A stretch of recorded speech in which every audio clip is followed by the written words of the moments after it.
Hello, my dear students. Today's topic for discussion is theories of learning.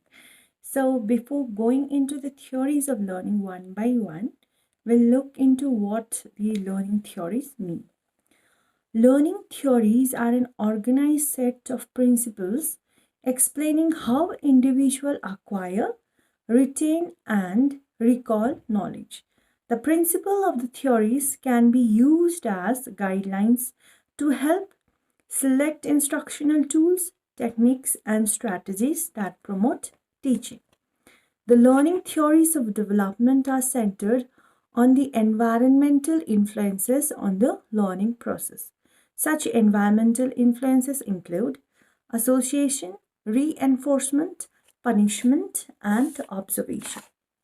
Learning theories develop hypotheses that describe how this process takes place. Learning theories develop hypotheses that describe how this process takes place.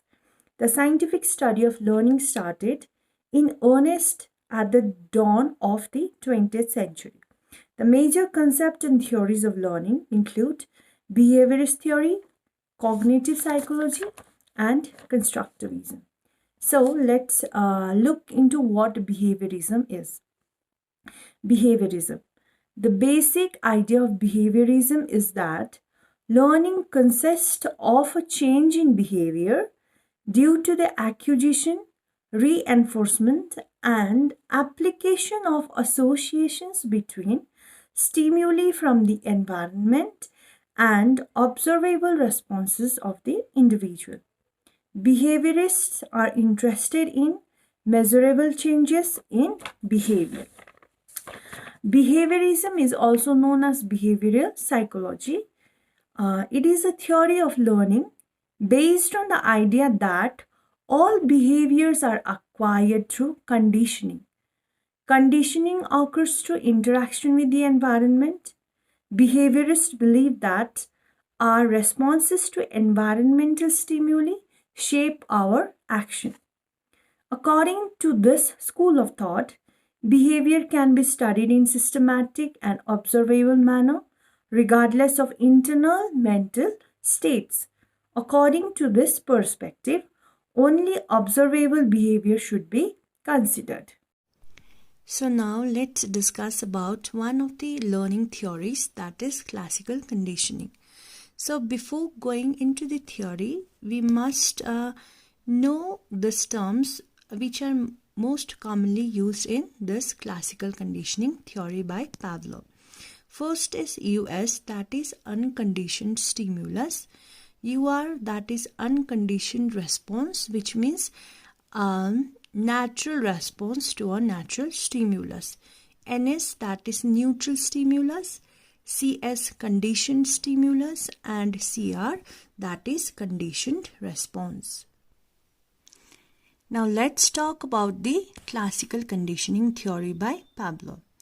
Classical conditioning is a type of learning that had a major influence on the school of thought in psychology known as behaviorism we discussed earlier, as it is discovered by Russian physiologist Pavlov.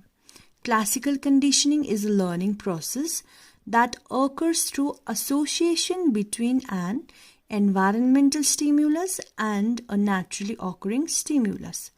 Classical conditioning basically involves forming an association between two stimuli resulting in a learned response. Classical conditioning is a form of learning whereby a conditioned stimulus becomes associated with an unrelated unconditioned stimulus in order to produce a behavioral response known as conditioned response. The conditioned response is the learned response to the previously neutral stimulus. The unconditioned stimulus is usually a biologically significant stimulus or the natural stimulus such as food or pain that elicits an unconditioned response or the natural response. The conditioned stimulus is usually neutral and produces no particular response at first, but after conditioning it elicits the conditioned response. Now let's discuss about the famous experiment of dog by Pavlov. That is the salivation process or the salivation of the dogs. And this experiment will make us clear about the unconditioned stimulus, unconditioned response, and the term conditioned stimulus and the conditioned response. So now let's start. Basically, Pavlov was originally studying the saliva of dogs as it related to digestion. But as he conducted his research, he noticed that the dogs would begin to salivate every time he entered the room, even if he had no food. The dogs were associating his entrance into the room with being fed.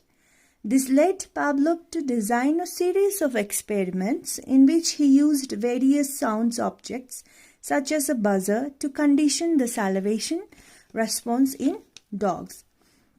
He started by sounding a buzzer each time food was given to the dogs and found that the dogs would start salivating immediately after hearing the buzzer or even before seeing the food. After a time period or a period of time, Pavlov began sounding the buzzer without giving any food at all and found that the dogs continued to salivate at the sound of buzzer even in the absence of the food. Means they had learned to associate the sound of the buzzer with being fed.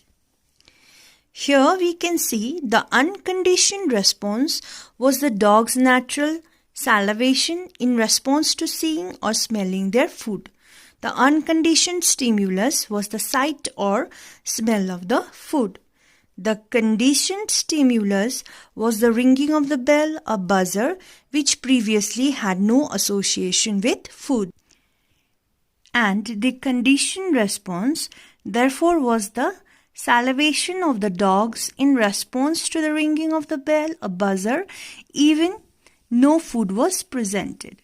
Means Pavlov had successfully associated an unconditioned response, that is natural salivation in response to food, with the conditioned stimulus, that is a buzzer or a bell, eventually creating a conditioned response, that is salivation in response to a buzzer. So now we can say that before conditioning, that is an unconditioned stimulus, that is food, produces an unconditioned response, that is natural stimulus produces natural response, and a neutral stimulus, that is a bell or a buzzer, does not have any effect. But during conditioning, the unconditioned stimulus, food, is presented repeatedly just after the presentation of the neutral stimulus, that is bell. So, after conditioning, the neutral stimulus alone produces a conditioned response, that is salivation, thus becoming a conditioned stimulus. Or for the clearer picture of conditioning, just look into it, that is food represents the unconditioned stimulus and the saliva of the dog that which produces after seeing the food, that is unconditioned response, that is natural stimulus and natural response, and neutral stimulus, that is bell, where there is no response, only bell has no response. Next, that is during conditioning, the neutral stimulus is added with the unconditioned stimulus which produces saliva. Means the ringing of the bell with the food many times naturally produces saliva. And after conditioning, that is after repeating the bell or associating the bell with the food many times, the saliva automatically comes out. That is conditioned stimulus represents or produces a conditioned. I hope that this made you more clearer about the terms conditioned stimulus and the unconditioned stimulus and conditioned response and unconditioned response. In classical conditioning, we need to know other terms such as extinction, which is the decrease in the conditioned response when the unconditioned stimulus is no longer presented with the conditioned stimulus. When presented with the conditioned stimulus alone, the individual would show a weaker and weaker response and finally no response. In classical conditioning terms, there is a gradual weakening and disappearance of the conditioned response. Related to this, spontaneous recovery refers to the return of a previously extinguished conditioned response following a rest period. So, the classical conditioning basically involves forming an association between two stimuli resulting in a learned response. Now, let's discuss briefly about the principles of classical conditioning. Number one is time. It means that there should not be a wide gap of time between the stimulus or the two stimulus. The longer the interval between the two, the less effective the association would be. Number two, that is intensity. It means that the satisfying stimulus should be of great intensity, otherwise it cannot produce the desirable organic behavior. Third, that is consistency. In this process, the process should be repeated in the same way without any change for several days. Number four, that is repetition.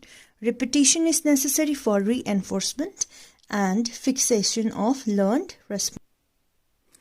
Now, the educational implication. The theory believed that one must be able to practice and master a task effectively before embarking on another one. This means that a student needs to be able to respond to a particular stimulus or information before he or she can be associated with a new one. Number two, teachers should know how to motivate the students to learn. They should be versatile with various strategies that can enhance effective participation of the students in the teaching learning activities. Third, most of the emotional responses can be learned through this classical conditioning. A negative or positive response comes to the stimulus being paired with, for example, providing the necessary school material for primary schools. Pupils will develop good feeling about schools and learning in them, while punishment will discourage them from attending the school. Next would be the theory of reward and punishment in school. Classical conditioning is useful in language learning. It is helpful in removal of superstitions, development of attitudes, or helpful in adjustment, use of audiovisual aids, and arousal of fear, love, and jealousy. So this was overall briefly discussion about the classical conditioning of Ivan Pavlov. I hope this will help you a lot. Thank you.